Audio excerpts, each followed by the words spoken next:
محترم بھائیوں، دوستوں، عزیزوں، قرآن کریم کی جو آیت میں نے تلاوت فرمائی، اس آیت میں اللہ رب العزت نے نماز کا حکم دیا۔ آج مسلمانوں کے دلوں سے نماز کی عظمت نکل گئی، نماز کا احترام نکل گیا، نماز کا خشوع اور خضوع نکل گیا۔ مسلمانوں نے نماز کے ماننے میں لاپرواہی کی، بے پرواہی کی۔ اللہ نے اپنی رحمت کی چادر ہم سے اتار۔ آج جسے دیکھیں پریشان، جسے دیکھیں مضطرب ہے، جسے دیکھتے ہیں وہ ڈپریشن میں پھر رہا ہے۔ یہ وجہ کیا ہے کہ صدر مملکت سے لے کر پرائم منسٹر سے لے کر ایک ریڑھی چلانے والا بھی پریشان ہے اور سکون انہیں میسر نہیں دیا ہے۔ ہم نے رب کائنات کے ایک بہت بڑے حکم کو چھوڑ دیا ہے۔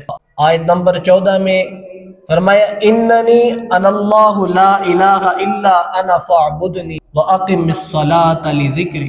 فرمایا یقیناً میں ہی اللہ ہوں، یقیناً میں ہی اللہ ہوں۔ پھر آگے فرمایا فاعبدنی، میری عبادت کرو، قائم کرو تاکہ تمہارے دلوں میں میری یاد تازہ رہے، تمہاری آنکھیں اور تمہارے دل کے جو باغ ہے یہ باغ رہے، خوش رہو، پریشانی اور نحوست سے پاک رہو۔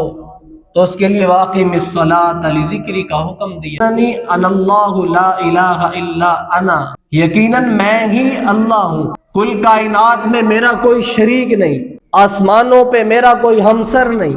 میری عبادت کرو، میرے سامنے سجدہ کرو۔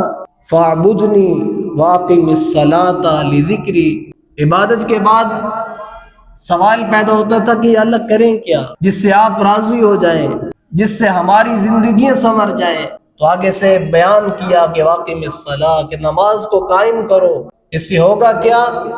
تمہارے دل میں میری یاد تازہ ہو جائے۔ تو نماز صرف حرکت کا نام نہیں، سجدے اور رکوع کا نام نہیں، بلکہ یہ تو اللہ کے ساتھ براہ راست ملاقات کا نام۔ ہاں، دراصل نماز کا چھوڑ دینا دراصل اللہ کو اور اللہ کے احکامات کو چھوڑ دینے کے مترادف ہے۔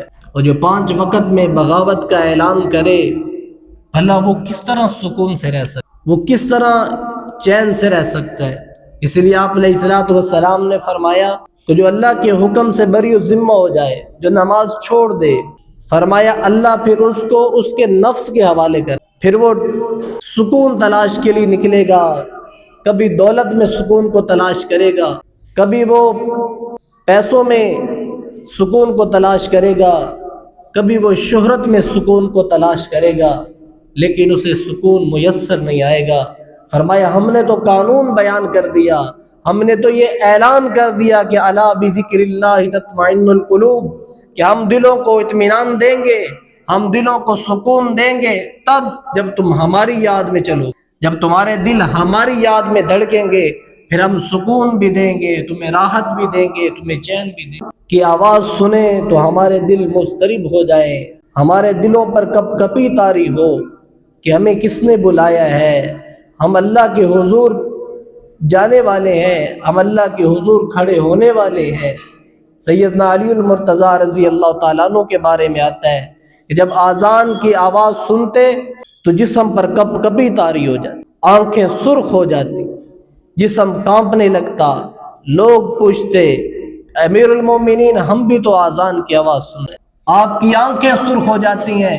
فرمایا تمہیں پتہ نہیں ہے کس شہنشاہ کے سامنے کھڑے ہونے کا وقت آ گیا، کس کی بارگاہ میں کھڑے ہونے کے لیے جا رہا ہوں، میں اللہ کو کس طرح نماز کی صحیح ادائیگی کر کے دکھاؤں کہ میرے اللہ کو وہ قبول ہو جائے۔